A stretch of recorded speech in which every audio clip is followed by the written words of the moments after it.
اب ایک اور بڑا مسئلہ ہے، وہ ہے امتحانات اگر حالت روزہ میں آ جائیں، ایگزامس. آیت اللہ سیستانی نے باقاعدہ ایک بڑا مفصل اس کے اوپر اپنا ایک فتویٰ روزہ اور امتحانات کے سلسلے میں ایک دیا ہے. اچھا وہ بھی ہم آپ کے سامنے اس کے ترجمے کے طور پر، تو آپ دیکھیں گے اس سے اندازہ ہوگا کہ روزہ چھوڑنا کتنا مشکل کام ہے، شریعت نے کتنے اس میں سختی کی ہے. اچھا اب آپ مرحلے وار جس طریقے سے ابھی آپ نے ایسے افراد جن کی نوعیت ملازمت کی ایسی ہے ان کے لیے کتنے مراحل ہیں، اسی طریقے سے ایگزامس اور روزہ اس کے مرحلے کیا ہیں. دیکھیے پہلی صورت یہ ہے کہ اسکول اور کالج کی پڑھائی کو مکمل کرنا بنیادی طور پر آیت اللہ سیستانی فرماتے ہیں کہ روزہ چھوڑنے کا عذر نہیں. یہ تو سارے مجتہدین بھی کہتے ہیں، لہٰذا وہ پڑھائی بھی کرے، امتحان بھی دے، ساتھ میں روزہ بھی رکھے. یہ تو پہلی صورتحال. یہ عذر نہیں ہے کہ میرے ایگزام ہے تو میں روزہ چھوڑ دوں، نہیں، پڑھائی بھی کرے، روزہ بھی رکھے. اچھا اسٹوڈنٹ جو ہے، جو طالب علم ہے، وہ روزہ اور پیپر ایک ساتھ نہیں کر سکتا.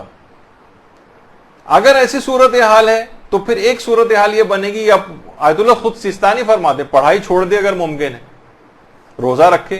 مثلا بہت سے افراد ایسے ہوتے ہیں کہ جو اتنی زیادہ اہم نہیں ہے اس وقت پڑھائی، مثلا ویسی بی اے کر رہے ہیں، ویسی کوئی ڈپلوما کر رہے ہیں، فارغ بیٹھے ہوئے تو فلاں کورس کر رہے ہیں، کوئی ایسا بہت بڑا زندگی کے اندر ان کے مسئلہ نہیں آئے گا، کوئی بات نہیں، پیپر اگلے سال دے دیجیے گا، سپلیمنٹری میں دے دیجیے گا، لیکن روزہ رکھیں.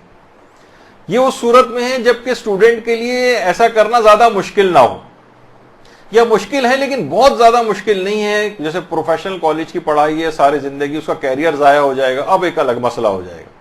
اگر ایسا کوئی مسئلہ ہے کہ پڑھائی اور روزہ ساتھ ہو سکتے ہیں تو روزہ رکھنا پڑے گا.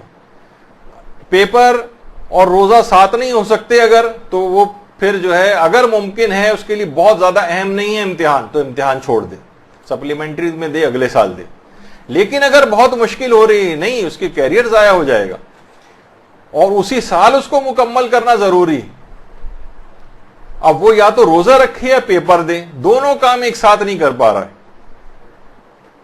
اور پڑھائی چھوڑ رہا ہے تو پورا سال ضائع ہو رہا ہے، وہ اور ایک اور مشکل کا شکار ہو جائے گا. اب فرماتے ہیں کہ دو باتیں ہوں گی. پہلے چیز یہ کہ اگر وہ پیپر والے دن 22 کلومیٹر سفر کر سکتا ہے تو اپنے روزے کو قصر کر لے. 22 کلومیٹر سفر کرے، سفر کر کے 22 کلومیٹر واپس آئے گا، 22 کلومیٹر کے بعد کھا پی سکتا ہے، پھر واپس آ جائے، وہاں کھا پی کے واپس آئے. ہاں یہ ضرور ہے کہ اگر 22 کلومیٹر کے بعد اس نے کچھ کھایا نہیں اور ویسے ہی اپنے وطن واپس آ گیا تو اپنے وطن اگر واپس آ جائے اور منافی روزہ کوئی کام نہ کیا ہو تو اس روزے کو پورا کرنا واجب ہو جائے گا. تو وہاں کچھ کھا لے، پھر اس کے بعد واپس آئے، 1-1.5-2 گھنٹے لگیں گے، سفر قصر کر کے آئے، اپنا صبح نکل جائے 5 بجے قریب، 7 بجے واپس آئے گا، اس کے بعد دن بھر کھاتا پیتا رہے، آرام سے جائے اور ایگزام دے کر آ جائے. البتہ بعد رمضان اس روزے کی قضا کرنا پڑے گی اور جان بوجھ کے بھی اپنے روزے کو قصر کیا جا سکتا ہے. یہ بھی آگے چل کر بھی انشاءاللہ ایک مسئلہ آئے گا. کفارہ اس کے اوپر کوئی نہیں ہے، یہ شریعت نے اس کو حل بتایا ہے کہ اگر ایسی کوئی استثنائی کیفیت آ رہی ہے تو وہ اپنے اس 22 کلومیٹر سفر کر کے اپنے اس روزے کو قصر کر کے واپس آ جائے.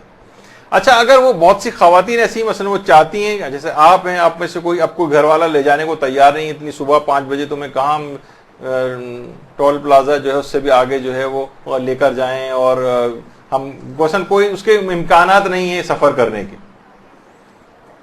تو کیا تب وہ چھوڑ سکتی ہے روزہ؟ نہیں، تب بھی نہیں، بلکہ وہ روزے کی نیت کرے، تمام دن روزے سے رہے. جب اس کے لیے ناقابل برداشت کیفیت آئے اور اسے یہ لگے کہ اگر اب میں نے کچھ کھایا پیا نہیں تو اب میرے لیے ممکن نہیں ہے اس کو برداشت کرنا، تو وہ صرف معمولی مقدار کھانے پینے کی اتنی مقدار استعمال کر لے جس سے وہ ناقابل برداشت کیفیت ختم ہو جائے. ایسا نہ ہو کہ گھٹا گھٹ وہ پانی پی لے کئی گلاس یا مثلا خوب سارا پیٹ بھر کے کھانا کھا لے، نہیں، یہ نہیں کر سکتی، حرام ہو جائے گا. اتنا لے کے جتنا بس اس کو ضرورت ہے اور اس میں وہ اپنا پیپر وغیرہ دے دے گی یا دے دے گا، وہ آزادی کے ساتھ کھانے پینے کی اجازت نہیں ہے، اور پھر بعد رمضان ان تمام روزوں کی قضا بھی کرنی. تو آپ نے دیکھا کہ ایگزام والا مسئلہ بھی اتنا آسان نہیں کہ لوگ کہتے کوئی بات نہیں، گھر والے بھی کہہ رہے ہیں بھائی امتحان ہے، پروفیشنل کالج کا امتحان ہے، یونیورسٹی کا امتحان ہے، سال ضائع ہو جائے گا. نہیں، زیادہ تر افراد بڑے آرام سے روزہ رکھ سکتے ہیں. وہ تو پہلے سے ہی کہا جاتا ہے نا کہ اگر کسی جنگ میں آپ یہ دماغ میں خیال بھی آپ کے ہو کہ اس جنگ میں آپ کو شکست ہو سکتی ہے تو 50% آپ کو شکست ہو چکی ہے. صرف امکان رکھنے کے. ہمیشہ یہ ہوتا ہے کہ نہیں ہمیں فاتح ہونا ہے تو پھر آپ کو فتح ملے گی, ورنہ اگر پہلے سے ہار مان کے بیٹھ گئے یا دماغ میں سوچ کے بیٹھ گئے کہ میری طبیعت کہیں خراب نہ ہو جائے تو وہ سائیکولوجیکل ایک برڈن بھی آپ کے اوپر آ جائے گا اور ایسا لگے گا جیسے واقعی طبیعت ایسی خراب ہو رہی ہے کہ جیسے جان نکل جائے گی. 1-2 گلاس اگر صرف پانی نہیں اگر کسی دن ملا ہے تو کون اس میں مر رہا ہے یا اس کو ایسی تکلیف ہو رہی ہے. تھوڑی سی پریشانی ضرور ہے کہ پیاس زیادہ لگ رہی ہے, بھوک زیادہ لگ